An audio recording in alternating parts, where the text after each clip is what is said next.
Ven, Espíritu, ven y lléname, Señor, con tu preciosa unción. ¿Y esto con qué se come? Pentecostés se vino. Llévatelo, Richard.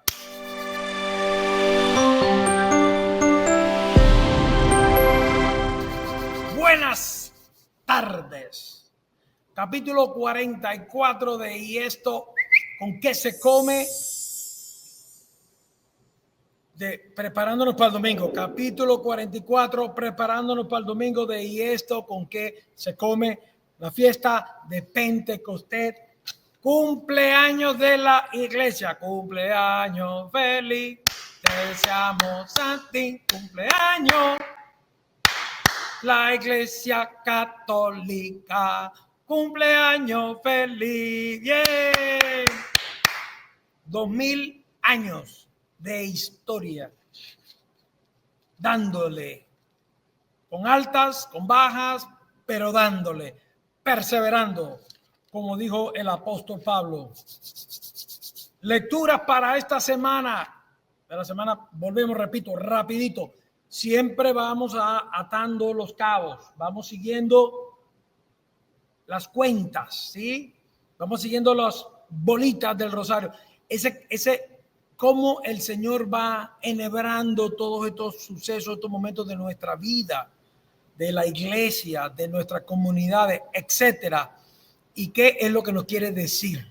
¿Qué es lo que nos está diciendo? ¿Qué quiere que cambiemos? ¿Qué quiere que hagamos diferente? De eso se trata esto con que se come. La lectura que vamos a estar meditando, la primera es de Hechos de los Apóstoles, capítulo 2, versículos del 1 al 11. La segunda lectura también del Nuevo Testamento, primera carta a los Corintios, capítulo 12, versículos del 3 al 7 y del 12 al 13. Y el Evangelio es el Evangelio según San Juan, capítulo 20, versículos 19 al 23. Comenzamos. El día de Pentecostés, todos los discípulos estaban reunidos en el mismo lugar. Aquí hoy, cuando yo leía, ayer estuve en la cárcel, gracias a Dios pudimos visitar 4 unidades, tenemos un nuevo grupo que están ahí, pero bueno, están terminando de acoplarse, hay cositas que están todavía puliendo, pero está más o menos como los discípulos de hoy, de lo que vamos a estar leyendo de Hechos de los Apóstoles y del Evangelio, ¿sí?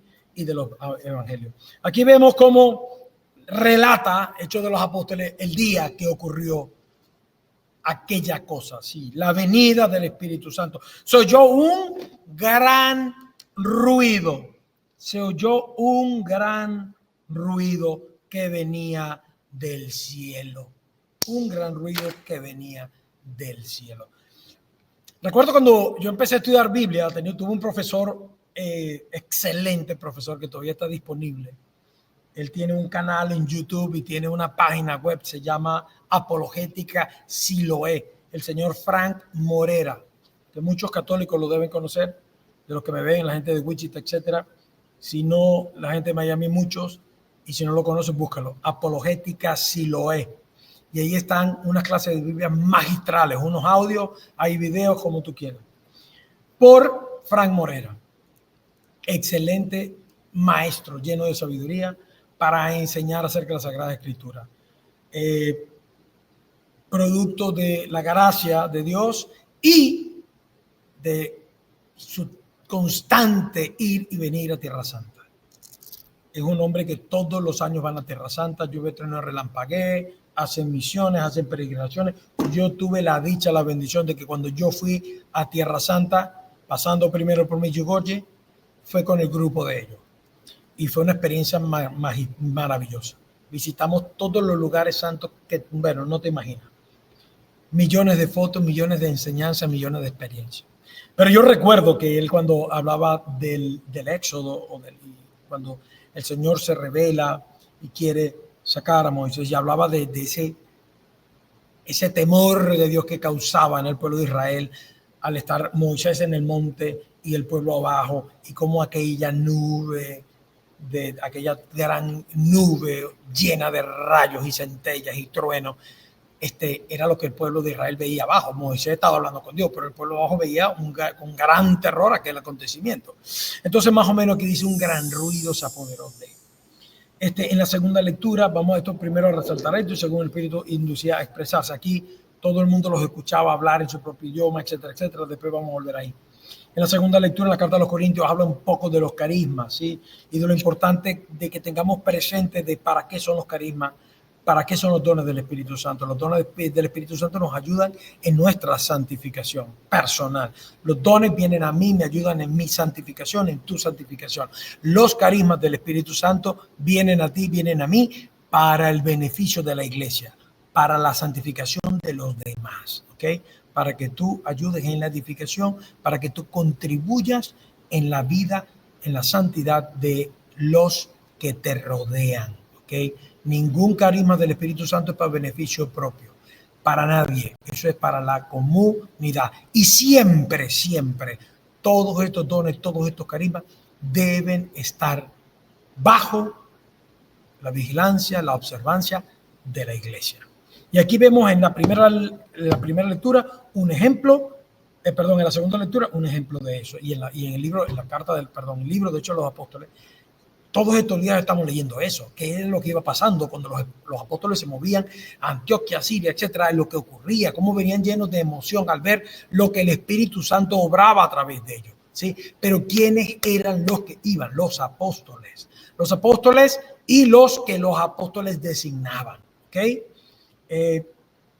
Bernabé, Pablo, en algún momento se encontraron con Apolo, en la carta a los apóstoles, en la carta a los Corintios, capítulo 12, se encuentra con Apolo y había esa cosa que Apolo dijo, que Pablo dijo, y entonces ahí empieza la cosa. Apolo estaba en comunión con la iglesia de Jerusalén. Estaba Pablo en comunión con la iglesia de Jerusalén. Esto es importante cuando tú vas, mucha gente por ahí visitan círculos de oración, grupos de oración, tienen que preguntar, disculpe, ¿usted está en comunión con la iglesia? ¿Usted está... su párroco, a la parroquia a la que usted pertenece, sabe que usted dirige esto? Más aún, la arquidiócesis sabe que usted tiene este grupo de oración aquí y que opera de la siguiente manera. Eso es muy importante, porque nada podemos hacer apartados de la iglesia. Aquí lo dice, hay diferentes dones, pero el Espíritu es el mismo. Hay diferentes servicios, pero el Señor es el mismo. Hay diferentes actividades, pero Dios, que hace todo en todos, es el mismo. En cada uno se manifiesta el Espíritu para el bien común, el bien de todos. Porque así como el cuerpo es uno, la iglesia es una y tiene muchos miembros, y todos ellos, a pesar de ser muchos, forman un solo cuerpo. Pero debemos estar en amistad, en comunión, todos, para poder ejercer nuestro ministerio como se debe. Si no estamos en comunión con la iglesia, no estamos en comunión con nuestro párroco, con nuestro obispo, estamos obrando mal. ¿Ok? Entonces, ¿por qué no estamos? Eso es una pregunta que tenemos que hacernos siempre. Asegurarnos que los lugares donde vayamos sean católicos y que tengan comunión con. ¿Por qué? Porque al estar en un lugar que está en enemistad o que está obrando en la oscuridad, apartado, sin el permiso de nosotros, estamos pecando con ellos de desobediencia. Y ahí hay que tener cuidado. Salvo, hay excepciones, como en el caso del bautismo. El bautismo, cualquier persona puede bautizar a otra, solamente en el hecho de muerte. Si esta persona está a punto de morir y pide ser bautizada, cualquier bautizado puede decir: yo te bautizo en nombre del Padre, el Hijo y el Espíritu Santo, y cataplum se murió. ¿Sí? Una. Para eso tenemos el catecismo de la iglesia. Busquemos, leamos y aprendamos. Pero salvo situaciones donde no hay más tutía, entonces ahí puede hacerse una excepción. Pero para estar claro, hagámoslo y leamos. Y de resto, tengamos presente siempre estar en amistad con otra cosa. Por ejemplo, aquí en Miami, en la comunidad de Miami, hay iglesias de diferentes ritos. Los ritos orientales, hay ritos maronitas, ritos bizantinos, etc. ¿Qué pasa? ¿Esta es una iglesia que está en la comunión con Roma? Sí. ¿Son católicas? Sí. ¿Creen en los sacramentos? Sí. ¿Eso es cuerpo y sangre de Cristo? Sí. ¿Usted puede ir a comulgar allá? Depende. Si no hay iglesias católicas romanas en los alrededores, usted puede ir. Pero si no hay iglesia. Pero si hay Iglesia Católica Romana, usted va a la Iglesia Católica Romana. Otro ejemplo, si usted está en Rusia de viaje y tiene que ir para misa el domingo, ¿usted puede ir a la Iglesia Ortodoxa? Sí. Usted solamente tiene que notificarle al párroco, sacerdote de la iglesia, que usted es católico romano y que quiere participar de la misa y que quiere comulgar cuerpo y sangre de Cristo. ¿Ok? Salvo ese caso. En este caso, la Iglesia Ortodoxa no está en completa comunión con Roma, pero creen en las mismas cosas que nosotros creemos. Entonces, casos especiales hay siempre.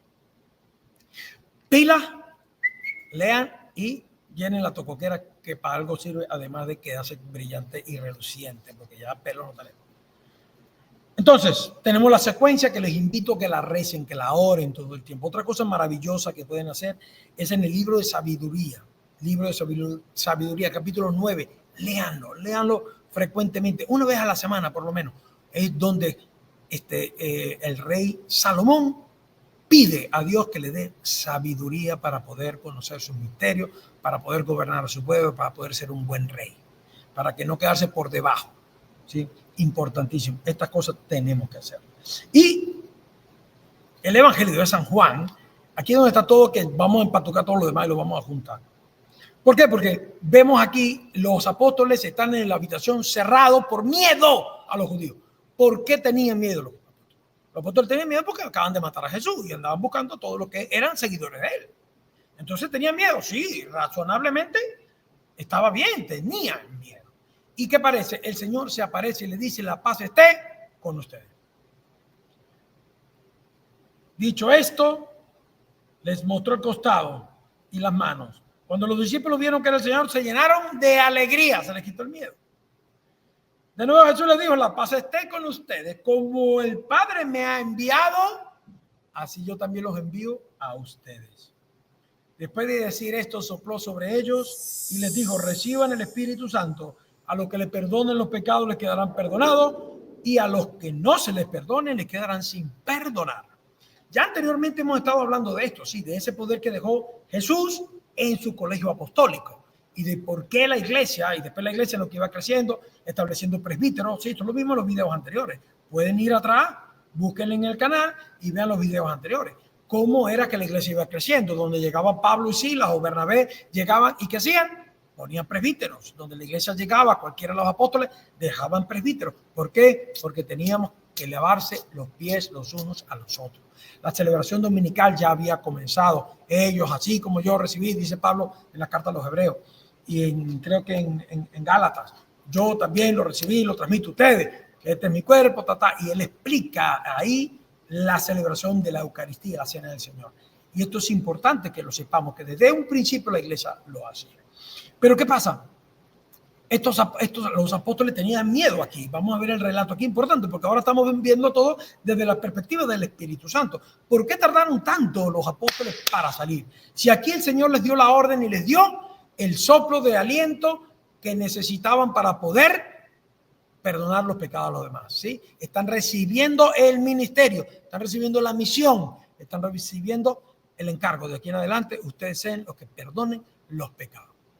¿Ustedes se acuerdan cuando Cristo estaba con los apóstoles al principio, que empezó el movimiento? Creo que está en Mateo ese relato. Y llega, está a la casa abarrotada de gente que no cabía nadie. Y entonces unos fulanos querían presentarle a un paralítico al Jesús para que el Señor lo sanara. ¿Se acuerdan de eso? Ok, vayan para allá.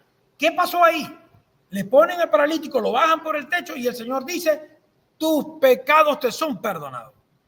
¿Qué pasó a partir de ahí? Los fariseos y todos los que estaban ahí, los judíos, que fueron los que mataron a Jesús, que son estos de los que los apóstoles tienen miedo, escucharon que podía perdonar pecados y dijeron: ¿quién es este que se cree que puede perdonar pecados? Y Jesús les refutó: sepan que el Hijo del Hombre tiene poder para perdonar los pecados. ¿Qué es más fácil? ¿Que le diga a este hombre tus pecados te son perdonados? ¿O que le diga levántate, toma tu camilla y vete? Y se quedaron todos callados. Pues levanta tu camilla, párate, toma tu camilla y vete. A partir de ahí empezaron a confabular en contra de Jesús. Entonces ahora imagínate los apóstoles que estaban como palo de gallinero, ¿sí? Hasta aquí, ¿verdad? Llenos de miedo. Y entonces encima el Señor se les aparece y dicen: ya, resolvió, viene otra vez a resolvernos la vida. Y le dice Jesús, no, vayan ustedes. A mí, como me enviaron a mí, ahora le van a enviar a ustedes. Mira, se asustaron más. Se asustaron más. Se asustaron más. Ahí se quedaron, de ahí no salieron. Fíjate, cuando vuelve a aparecer el Señor, estaban ellos más Tomás. Todavía estaban ahí. Estaban más Tomás. Ahora encima de que nos están buscando porque andábamos tras de él, ahora quiere que nos pongamos a hacer lo que él hacía. Perdona pecado para que... No, ahora sí verá que nos van a matar más rápido. Se llenaron de miedo. Por eso el ruido del Espíritu Santo, ese ruido que causa el Espíritu Santo, es como cuando te dicen, bueno, pues chico, ¿hasta cuándo vas a estar tú comiendo lo que pica el pollo? Vamos para afuera, que hay que trabajar. Como le dijo los ángeles, le dijeron a los apóstoles, cuando se quedaron mirando a Jesús irse al cielo, le dice, Galileo, ¿qué pasó? ¿Qué están mirando ustedes ahí? Vamos, hay que darle, que se está yendo va a volver. Así que cuando venga, encuentre fe en la tierra, encuentre que ustedes han hecho el trabajo. Así que vamos a trabajar. Hay mucha gente que se queda en el éxtasis. Tenemos que orar, sí, y mucho, pero tenemos que ser militantes, tenemos que obrar, actuar, sin miedo, sin temor, porque el Señor está con nosotros. Nos lo prometió, lo refleja la Sagrada Escritura, que cumplió con todos ellos, y a partir de ahí ya no tuvieron miedo, no tuvieron más miedo, porque el Espíritu Santo vino a darles el empujoncito que necesitaban. Entonces, mi hermano, lee las Escrituras, confía en nuestro Señor Jesucristo y ponte manos a las obras, siempre orando, siempre leyendo, porque hay que conocer a Cristo. Recuerden el camino simple de Santa Teresa de Calcuta, el silencio, primer paso de la oración. El silencio es el que empieza a mover nuestro espíritu, es el que comienza a que ese Dios que habita en nosotros comience a florecer, podamos oírlo. Por eso los frutos del silencio es la oración. Del fruto de la oración es la fe, porque yo no puedo creer y confiar en alguien que no conozco, con el que no tengo un diálogo. Por eso en la oración es súper importante. Oremos con Dios. Las formas de oración de la iglesia son muy diversas. Una que es maravillosamente espectacular es la liturgia de las horas. ¿Por qué? Porque oramos con las Sagradas Escrituras. Otra forma maravillosa de orar es el Santo Rosario. ¿Por qué? Porque oramos con las Sagradas Escrituras y con María, la Madre de Dios. Otra forma maravillosa de orar es la Lectio Divina. ¿Por qué? Porque oramos con las lecturas, con la palabra del Señor. Entonces, utilicemos las armas que el Señor nos dejó, las armas y las herramientas que el Señor dejó en su iglesia, para que salgamos adelante a hacer la tarea que hay que hacer. Entonces, mis hermanos, feliz Pentecostés, que Dios los bendiga. Invoquen siempre al Espíritu Santo en cada momento y ocasión. Y recuerden que los dones y los carismas, los dones son para su santidad, y los carismas y los frutos del Espíritu Santo son para compartirlos con la comunidad. Usted no se los puede quedar, no se los puede quedar. Tiene que darlos. Así como los recibe gratis, tiene que darlos gratis. Richard, feliz Pentecostés para ti también, mi hermano, aunque yo te vi el miércoles ya. Esto con que se come, capítulo 44, se va, se fue. Llévatelo, Richard.